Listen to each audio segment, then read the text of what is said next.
আসসালামু আলাইকুম রহমতুল্লাহ। প্রিয় দর্শক, আপনারা কেমন আছেন? আশা বিশ্বাস সকলে ভালো আছেন।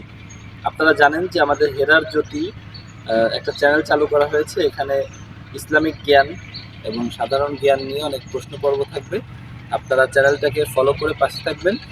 তো আজকে আমরা হেরার জ্যোতি প্রথম পর্ব অলরেডি আমাদের ইউটিউব চ্যানেল এবং ফেসবুক চ্যানেলগুলোতে আপলোড করা হয়েছে। আজকে দ্বিতীয় পর্বের প্রশ্ন পর্বে দেওয়ার জন্য আমরা চলে এসেছি একটা চমৎকার সুন্দর জায়গা আপনারা দেখতে পাচ্ছেন। তো আমরা দূরে দেখতে পাচ্ছেন একজন ভাই দাঁড়িয়ে আছেন। আমরা ওনার কাছে যাব, ওনাকে কিছু প্রশ্ন করব। উনি যদি সঠিক উত্তর দিতে পারেন তাহলে আমাদের পক্ষ থেকে তার জন্য থাকবে ছোট্ট একটা গিফট। তবে ক্যামেরাম্যানকে অনুরোধ করবো। আসসালামু আলাইকুম প্রিয় ভাই, কেমন আছেন? ওয়ালাইকুম আসসালাম, আলহামদুলিল্লাহ ভালো আছি। আপনি ভালো আছেন? জি আলহামদুলিল্লাহ। প্রিয় ভাই, কিছুটা বিরক্ত করতে আসলাম আপনাকে। আসলে আমাদের একটা ইউটিউব চ্যানেল আছে, হেরার জ্যোতি। তো ওই চ্যানেলের ভিডিও ফুটেজ নেওয়ার জন্য আমরা আপনার কাছে আসছি। আমাদের উদ্দেশ্য হচ্ছে ইসলাম সম্পর্কে মানুষকে জানানো, এবং যাতে মানুষ ইসলাম সম্পর্কে সাধারণ জ্ঞানগুলো অর্জন করতে পারে, ছোট ছোট জ্ঞান। তো আমরা আপনাকে কিছু প্রশ্ন করতে চাই। যদি আপনি সঠিকভাবে উত্তর দিতে পারেন তাহলে ইনশাল্লাহ আপনার জন্য আমাদের পক্ষ থেকে ছোট্ট একটা গিফট থাকবে। তো আপনার কি সময় হবে? অবশ্যই। তো এই মাউথটা একটু লাগিয়ে দিই, কেমন? দর্শক মণ্ডলী, আপনারা দেখতে পাচ্ছেন আমাদের সাথে এক ভাই রয়েছেন। আপনার নাম ভাই? মোহাম্মদ সাইদুল ইসলাম। মোহাম্মদ সাইদুল ইসলাম ভাই আমাদের সঙ্গে রয়েছেন। তো আমরা তাকে 3টা প্রশ্ন করব। যদি উনি সঠিকভাবে উত্তর দিতে পারেন তাহলে ওনার জন্য থাকবে ছোট্ট একটা গিফট।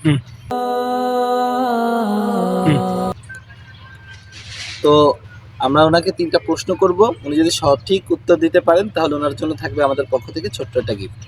তো প্রিয় ভাই, আপনার জন্য আজকে প্রথম প্রশ্ন হচ্ছে, বনি ইসমাইল কাদেরকে বলা হয়? বনি ইসমাইল বলা হয় বা বর্তমান সময়ে বনি ইসমাইল কারা?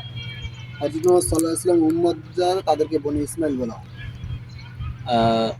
হযরত মুহাম্মদ সাল্লাল্লাহু আলাইহি ওয়াসাল্লামের উম্মত, অর্থাৎ আমরা যারা উম্মতে মুহাম্মদ রয়েছে আমাদেরকে বনি ইসমাইল বলা হয়। আপনি এটাই বলতে চাচ্ছেন? মাশাআল্লাহ। কিন্তু আমরা জানতে চাইবো যে কেন বনি ইসমাইল বলা হচ্ছে আমাদেরকে, বা আমাদেরকে বলা হয়? হযরত ইসমাইল আলাইহিস সালামের ওই বংশ থেকে আমাদের হযরত মুহাম্মদ সাল্লাল্লাহু আলাইহি ওয়াসাল্লাম এসেছেন, তার জন্য আমাদেরকে বনি ইসমাইল বলা হয়। মাশাআল্লাহ প্রিয় দর্শক, উনি রাইট উত্তর দিয়েছেন। হ্যাঁ, বনি ইসমাইল আমাদেরকে এই জন্যই বলা হয় যেহেতু আমাদের নবী মুহাম্মদ রাসূলুল্লাহ সাল্লাল্লাহু আলাইহি ওয়াসাল্লাম বনি ইসমাইল থেকে, এজন্য আমাদেরকে বনি ইসমাইল বলা হয়। তো প্রিয় ভাই, আমরা দ্বিতীয় প্রশ্নে চলে যাব। দ্বিতীয় প্রশ্ন আপনার জন্য হচ্ছে, বনি ইসরাইল কাদেরকে বলা হয়? বনি ইসরাইল হচ্ছে বর্তমান যে ইহুদি খ্রিস্টান আছে তাদেরকে বনি ইসরাইল বলা হয়। বর্তমান সময়ে ইয়াহুদি এবং খ্রিস্টানদেরকে বনি ইসরাইল বলা হয়, আপনি এটা বলতে চাচ্ছেন। প্রিয় ভাই, আপনার উত্তর সঠিক হয়েছে, মাশাআল্লাহ।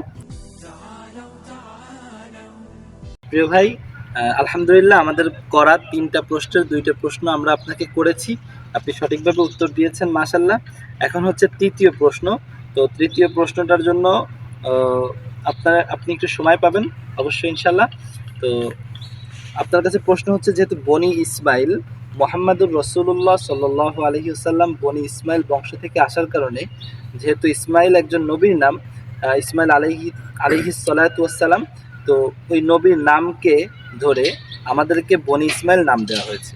এখন আপনার কাছে আমার প্রশ্ন হচ্ছে, বনি ইসরাইল যে নামটা, এই নামটা কেন দেওয়া হয়েছে বা কোথা থেকে এসেছে, এইটাই আমরা জানতে চাচ্ছি। আপনি আমাদের প্রশ্নটা কি বুঝতে পেরেছেন? বনি ইসরাইল নামটা কেন দেওয়া হয়েছে বা দেওয়ার কারণটা কি, এটাই জানতে চাচ্ছি আপনার কাছে। ইসরাইল নামটা কেন দেওয়া হয়েছে এবং হচ্ছে দেওয়ার কারণটা কি, সেটাই জানতে চাচ্ছি।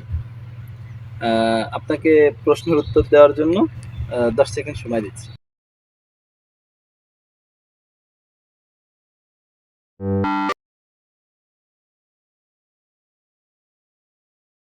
তো অবশ্যই যারা ভিডিওটা দেখছেন, আপনাদের যদি কারোর এই প্রশ্নটার উত্তর জানা থাকে যে বনি ইসরাইল বনি ইসরাইল নামটা কেন দেয়া হয়েছে এবং কোথা থেকে এই নামটা এসেছে, তো অবশ্যই কমেন্ট বক্সে আপনারা জানাবেন।